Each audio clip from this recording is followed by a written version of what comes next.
Choose your fighter. The Pookie Party. The Pigeon Pinata. The Antonio Aesthetic. Who will be joining my team? To be honest, lads, none of them. They can all get in the bin. But it's time for the FPL 2021 to 2022 first draft team selection. So what's up, you sexy sausages? Our bacon boy here. And we're back apparently. There's absolutely no time to chillax and feed the kids in my basement, as FPL must continue. We don't get a single rest. So today I will present to you my first and very first of probably 3 billion drafts before we actually lock in those teams in over a month. Are you mad? We still got that many time. Oh, let me have that. So the very first player to join the almighty Nathan Making FC this season, it's Robert Sanchez. Now, I'm not the fan of clean sheets myself, you know. I'm a bit of a dirty dog. Oh, wait, no, we're talking about FPL. Never mind, I love them. But Mr. Sanchez here got 10 clean sheets last season in only 27 appearances. So if you scale that up for the entire season, he's basically Cala Dragon and just the best goalkeeper in the entire world. Yeah. But Brighton also had the third best defensive stats all season in terms of the least expected goals conceded.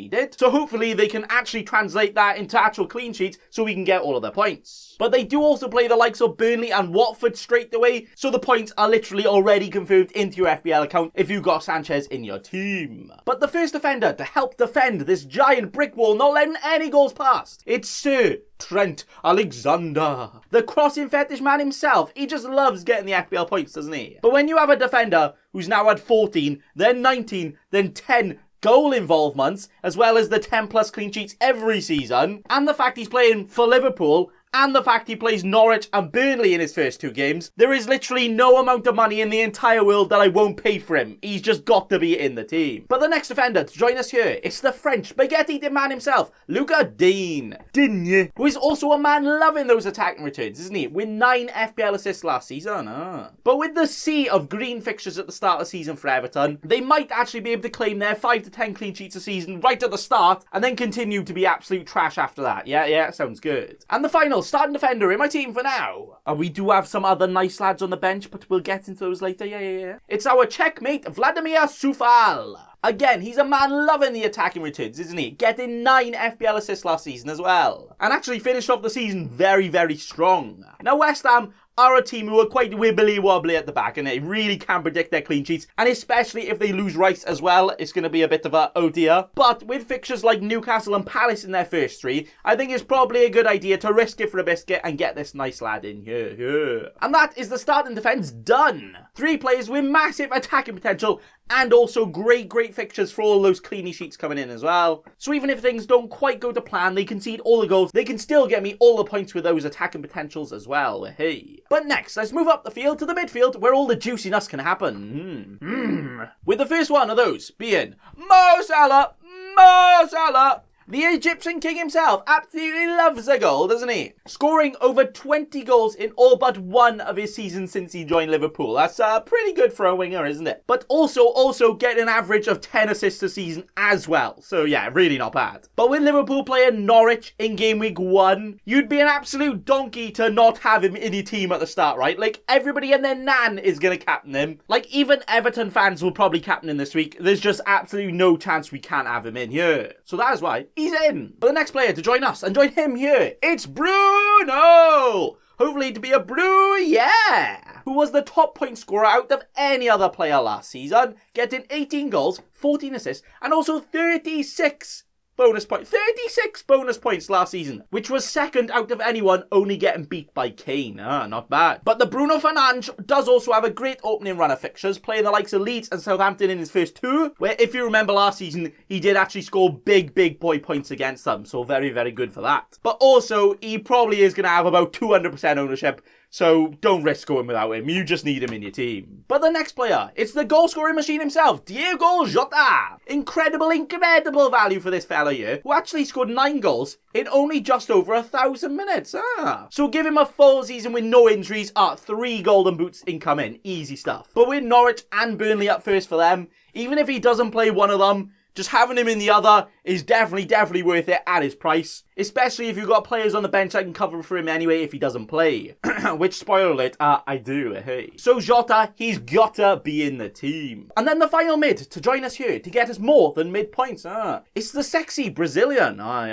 Rafinha. who is also amazing value here, only 6.5 million, and is the set piece taker for one of the most attacking teams in the league in the Leeds. You can't go wrong with that, can you? Now, some of their opening fixtures aren't quite amazing, right? But I can still see Leeds scoring in all of them, even if they lose all of them. And also, he's just a great player, a great option to have, probably for the entire season. So yeah, why not get him in straight away? And that is actually the mids done. The Mo Salah and Bruno Fernandes are the premiums we're going for here, because they are the ones that hardly ever get dropped and never really rotated, you know? But also have great fixtures right at the start, and also going to be my captains for the first few game weeks anyway. So both of them have to be in my team, and are in my team, hey. But forwarded on, shall we, to the forwards, the goal scorers in the team. With the first one of those being Ollie Watkins. 14 goals and 9 assists definitely ain't no lie in your first season in the Prem, is it? But also now with Villa getting even more creative assets in their team, with players like Buendia coming in now, I can actually see a very similar or maybe even better season for the Mr. Ollie goal scorer here.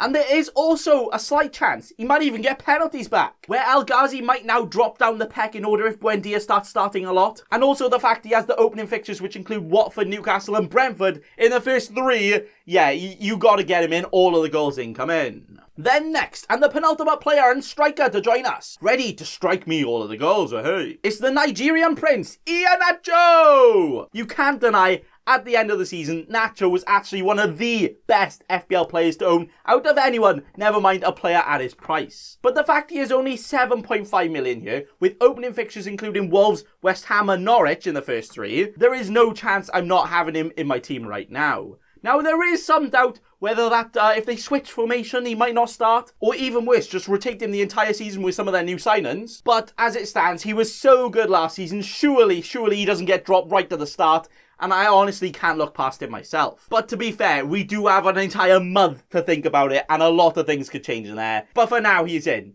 But yeah, he might change. And then the final starting player to join me for this first draft of the FPL 2021 to 2022 season. It's the Championship goal-scoring record breaker, Ivan Toney, who just got the 31 goals and 10 assists in his 45 games last season, which, yeah, was in the Championship, but I feel like Brentford are going to be a Leeds 2.0, where they're going to be a team who are not afraid to attack any team and just going to go for it, and maybe even score quite a lot of goals. So when you have their main goal scorer here at only 6.5 million, and also on penalties, you gotta get him in, haven't you? Hey. But also, they do have some kind fixtures at the start of the season, so it's definitely worth risking him and getting him in your team, in my honest and humble opinion. And then to finish off the entire squad with the bench. Ooh, they're very exciting stuff, right? With the goal geezer we got going on here, it is actually the cycling goalkeeper himself, Ben Foster. Hey! He is only 4 million quid and could even rival that #1 spot in goals if Backman has a few bad games. You never know, he could come in. And then the first outfield player warming up this bench for us is Tariq Lamptey, who really showed up on the expected liveliness scale last season, right? But he is a very attacking Brighton wing back for only 4.5 million. So he's in amazing defence, he's got the fixtures, yeah, he's going straight in my basket. Then next to him, I'm probably rotating with him, doing a bit of hokey pokey between the game weeks, you know? It's Luke Ayling. Leeds looked pretty good defensively at the end of last season, and also Ayling is as nailed as an attacking fullback can ever get. Now, he didn't quite get any goals or assists last season, but he was proper up in the stats. I reckon this season he can get a few in. But again, he is more of a backup, just chilling on the bench anyway, so we don't have to worry about that too much. And then the final player in the team, it is Josh Brownhill. Oh, what a way to end it, lads. Oh, fair play, Bacon Boy. Very exciting. But he's only here because I'll never, ever want 3 Burnley players in my team. And that's about it, really. Yeah, that is why he's here. And that right there, ladies and gentlemen, and all of you non-binary beings out there, that is my first draft done. So yeah, you might be thinking, hang on a minute, have we seen this team before? And to be honest, you probably have, because literally everyone has very similar teams already. And we're still a month out. Oh dear. Like, where is the spice, Bacon Boy? You literally just got salt and pepper on it and that's it. And to be honest, yeah, I agree. But also, I've just chosen the team I think will get points. And if everyone else chooses the same team, then whoop-de-doo, great minds think alike, yeah. But I am really hoping the transfer business can really shake things up, because if a Kane goes to City, maybe even a Haaland to Chelsea, stuff like that can really change everything and hopefully make it a bit more exciting at the start here, yeah. But that is gonna be it. So let me know in the comments what you think of my team. Let me know what your current draft is. And also, thanks for watching, and remember... Don't be a cheeky scrub. Subscribe to Nathan Bacon right now.